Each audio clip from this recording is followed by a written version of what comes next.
This is Matthew Cratter from Trade University, and today I want to talk a little bit about crypto's dirty little secret.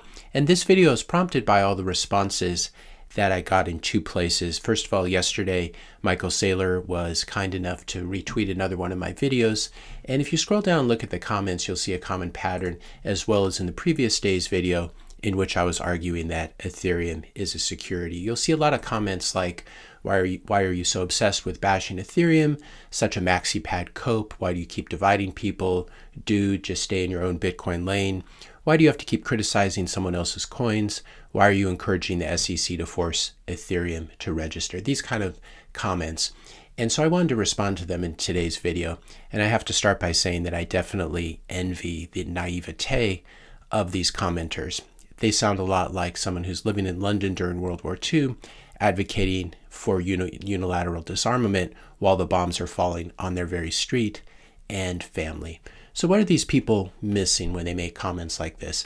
I think they're missing the very simple reality that we are currently at war. We're at war with crypto, and we're obviously at war with the US government as well, as sort of information or meme war. And we're going to talk more about Elizabeth Warren's bill tomorrow, but today I wanted to focus on crypto and the attack that crypto is waging on Bitcoin. The problem is we're currently at war, and most of the citizens have ingested the enemy's propaganda without ever realizing it. When you see comments like this, you realize where they're coming from. So let me give you a perfect example. Why are people so worried about Bitcoin's energy usage?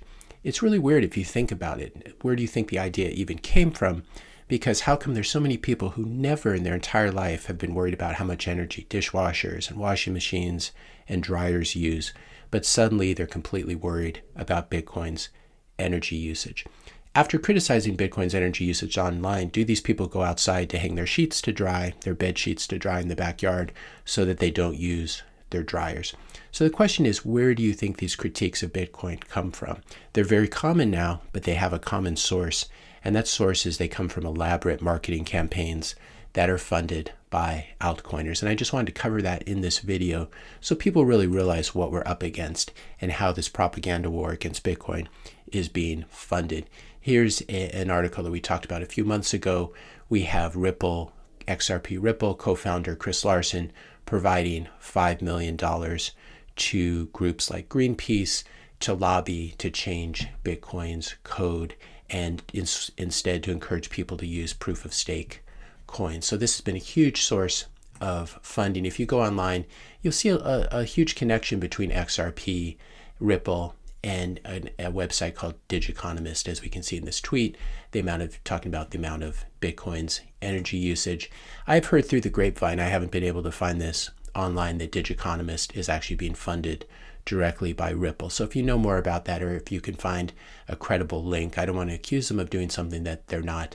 But Digiconomist is a site that's been debunked many, many times.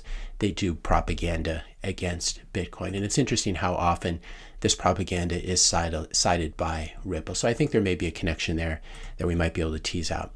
So where does Ripple get all this money from? Certainly they're funding lots of attack campaigns like this one against Bitcoin. Where do they get the money to fund this anti-Bitcoin propaganda? By selling XRP to idiots, to the XRP army, of course. And what I want to say here is that if the SEC had been doing its job, Ripple would have been put out of business many, many years ago. They would not have been allowed to dump so many unregistered securities, which is what XRP is, on naive retail investors.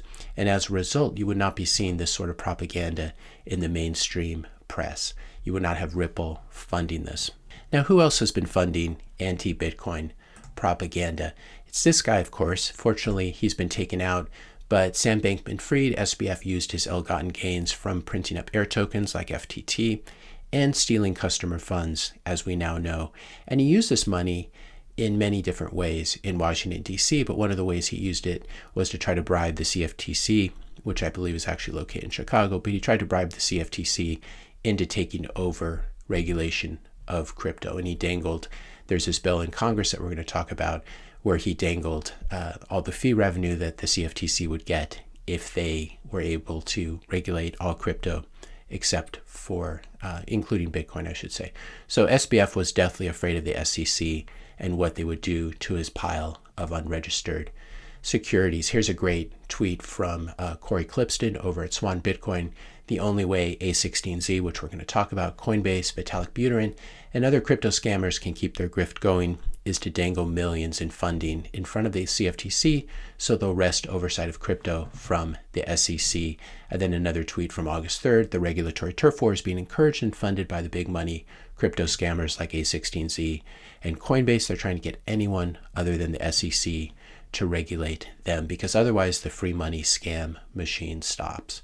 And it makes sense. If you print up billions and billions of dollars of air tokens, you want to try to legitimize those as quickly as possible. So it makes sense to maybe spend half of it or a quarter of it or even more on changing the regulatory environment so that your tokens hold their value. And this is one thing that FTX did. Here is the what's been called the SBF bill. The DCCPA aims to amend the Commodity Exchange Act to give the Commodity Futures Trading Commission oversight of the crypto spot market. This is what SBF was trying to do. And of course, he was always attacking Bitcoin. In this article, he talks about how Bitcoin has no future as a payments network.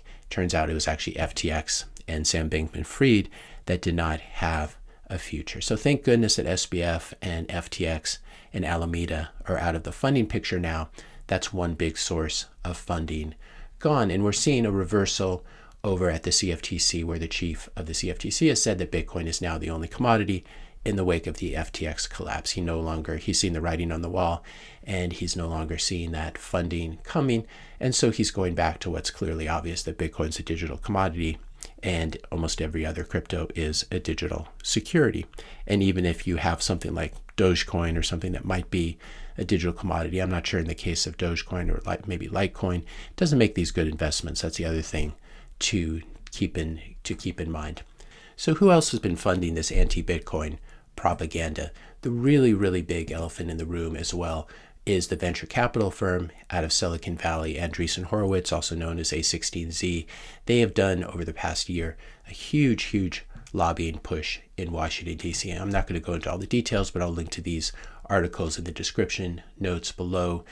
Big hires, big money in a D.C. blitz, a bold plan to dominate crypto. We have Andreessen Horowitz's crypto lobbying blitz is paying off. And if you wonder what Andreessen Horowitz has been doing, it's really a who's who of really crappy tokens. We have ICP, we have Solana, of course we have Coinbase, we have Avalanche, we have Uniswap, Compound. You can just Chia, you can go down here and see what they've been funding. So basically their idea was to fund all these startups with their unregistered securities, try to pretend they're commodities, and try to change the regulatory framework so that they would be accepted.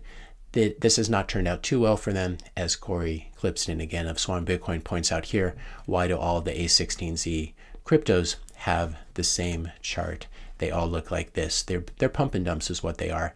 And when your coin is sold by venture capitalists, they have these big venture capital funds. They have to return capital and profits to investors eventually. So it's inevitable. They will dump everything because this is their job. They also want to be able to raise another fund with the money. Another big funder besides A16Z, of course, is Cardano and Charles Hoskinson. They've given a lot of money to research institutions and have tried to infiltrate the academic scene and try to get professors to write praiseworthy articles about their crappy ADA token. So this article goes into the detail of funding of Edinburgh. They've also been funding quote unquote research at Stanford University. In other words, they're buying off professors. And then you have Stanford turn around and put on really lame conferences like this. If you look at what the agenda was, the Science of Blockchain Conference 2022. Again, blockchain is not that interesting. What's really interesting is proof of work. And of course, that was not allowed to enter the discussion. And so we can see here, this conference was organized by the Stanford Center for Blockchain Research, which is also funded by the Cardano folks, and IC3. IC3 is the Initiative for Cryptocurrencies and Contracts. It's an initiative of faculty members at Carnegie Mellon, Stanford, Cornell, etc. And if we take a look at who their partners are, where they're getting research money from, is or really propaganda money from, is Chainlink, Ethereum, JP Morgan, Meta. It's just a who's who of disgusting companies that you really want to have nothing to do with. Avalanche, Protocol Labs, Coin Operated Group. So this is the dual or triple prong approach. You invade academia, you pay off celebrities like Tom Brady, and Taylor Swift was supposedly going to get a huge contract from FTX before it collapsed. You pay off academics, celebrities, and you try to bribe regulators, and you have your lobbyists in Washington, D.C. This is crypto's dirty little secret. And if you compare this to the work I'm doing over here, I'm still a relatively small YouTube channel. I don't have any external sponsors. I don't have any powerful VCs funding me. And I'm not being paid to shell garbage like so many YouTube crypto channels. And people say I'm always pumping my Bitcoin bags, which is not true because I never plan on selling them. But the real way of making a lot of money is having a YouTube channel that covers crypto, and everyone knows this. You can get paid a lot more if you cover all this stuff. Here's an example of BitBoy Crypto getting $20,000 to mention your crypto in a live stream, dedicated review, $35,000, etc. And so this is the marketing, and I would really love to know where he's getting money from. I assume he's getting money directly from Avalanche or whatever protocol he's covering on a given day. And you can basically buy time on his YouTube channel. Here's a great example that Jan over at swan.com took, where we have the bankless guys crying. And I've heard through the grapevine, I don't know if this is true, so I don't want to spread rumors, but I've heard through the grapevine that at least as of a couple months ago, they were making $250,000 a month with their advertisers. And you can see who their advertisers are. This is one where one of them is crying while they're still running Nexo ads because they're contractually required to keep running them. And Nexo at that point was possibly insolvent. So they're still shelling it to their customers, even when everything is melting down. Here's another example of an online media source that was actually pretty good, that ran pretty good articles, called The Block. I've cited them before, and it turns out now that SBF was secretly funding them and buying coverage for crypto on this website, and definitely skewing the coverage as a result. So let me just review here. I'm lucky enough to have my own money from trading, from working at hedge funds, investing in Silicon Valley startups. And this gives me the luxury of not having to be sellouts like the bankless guys or like BitBoy Crypto. So fortunately, I answer to no one. I may get things wrong, but they're my own opinions. They're a result of my own research. And if I get them wrong, I will suffer along with everyone else. And I've certainly suffered seeing Bitcoin go down from 69,000 to 17,000. There are days, most of the days I don't care about the price, but there definitely are days where it really hurts to look back on what your net worth used to be and what it is today when you hold so much Bitcoin. But I'm into this thing not for the advertisers, not for the monthly revenue. I'm into this thing for the Bitcoin revolution and what it can do for the world. And so this is why I'm always surprised when I see these comments on Twitter. I don't think they realize this larger context that I presented to you today. Why am I then not allowed to go after these crypto projects that have powerful, rich backers, that are openly lying about everything, including how Bitcoin uses energy, the security of proof of stake, etc.? And this is what I was covering in those two videos where I got all these comments about why do you keep dividing people, why do you keep criticizing someone else's coins. So I want you to remember this. I want you to remember this larger funding context when you hear that Bitcoiners should, quote unquote, stay in their own lane. What I would say is first get A16Z, get Ripple, get Ethereum, get Cardano, get all of these groups to stay in their own lanes and stop filling the air with anti-Bitcoin propaganda that does three things. It muddies the water, it confuses people. When you put this sort of BS out there, it takes infinitely more energy to refute it than it does to put it out in the first place. So they have that advantage. It's an asymmetrical attack. The other thing they do besides muddying the water is they encourage people to buy their garbage tokens. And in doing so, in muddying the water and encouraging people to buy these tokens, they divert capital from Bitcoin, and they're also delaying the Bitcoin revolution and the benefits that it will bring to humanity. So what's the conclusion? The conclusion is the vast majority of Bitcoin FUD has been and is being funded by crypto scammers. And if you want to defund this FUD, so you don't have to see Bloomberg articles like this every couple weeks, if you want to defund this FUD, You need to defund the attackers by shining a light on their crypto scams and allowing them to collapse. And this is why I've covered XRP and Cardano and Ethereum and A16Z's tokens and FTX's tokens in the way that I have. And everything I've said, I believe, is true as well. So this is not, you don't need to do much to bring down these projects. You just need to shine a light on how they're actually constructed, and you need to do something, do as much as you can to fight the marketing that we're up against. And you have to remember, these are the kind of people. It's scam and scammerer, and obviously it's an allusion to the movie Dumb and Dumber. And this is what we're up against.